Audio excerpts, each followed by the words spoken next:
i7 ગુજરાતનો અવાજ। નમસ્કાર દર્શક મિત્રો, i7 ન્યૂઝ ગુજરાતીની સાથે હું છું આપની સાથે પાયલ બામભણિયા। તો જોઈએ આજના મહત્વના સમાચાર। સંજેલીના માંડલી ખાતે 77મો વન મહોત્સવ વૃક્ષારોપણ કાર્યક્રમ યોજાયો।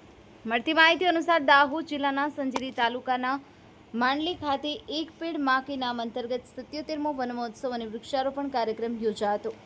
આ કાર્યક્રમમાં દાહોદ જિલ્લાના સાંસદ જસવંતસિંહ ભાભોર, રાજ્ય કક્ષાના કૃષિ મંત્રી, ફતેપુરા વિધાનસભાના ધારાસભ્ય રમેશભાઈ કટારા, પાર્ટીના આગેવાનો તથા દાહોદ જિલ્લા ફોરેસ્ટના તમામ અધિકારીઓ આ કાર્યક્રમમાં જોડાયા હતા। સરકારશ્રી દ્વારા એક પેડ માં કે નામ કાર્યક્રમથી સમગ્ર દેશને હરિયાળી ક્રાંતિ સર્જવા માટે તત્પર છે, ત્યારે ગુજરાત સરકારની આગવી પહેલ વાવશે ગુજરાત જીવશે ગુજરાતના નારાને સાર્થક કરવા માટે સામાજિક વનીકરણ દાહોદ જિલ્લો હંમેશા તત્પર રહેશે। આ કાર્યક્રમમાં બહોળી સંખ્યામાં સંજેલીની આસપાસના વિસ્તારના લોકો ઉપસ્થિત રહ્યા હતા। i7 news Gujarati, Dahod.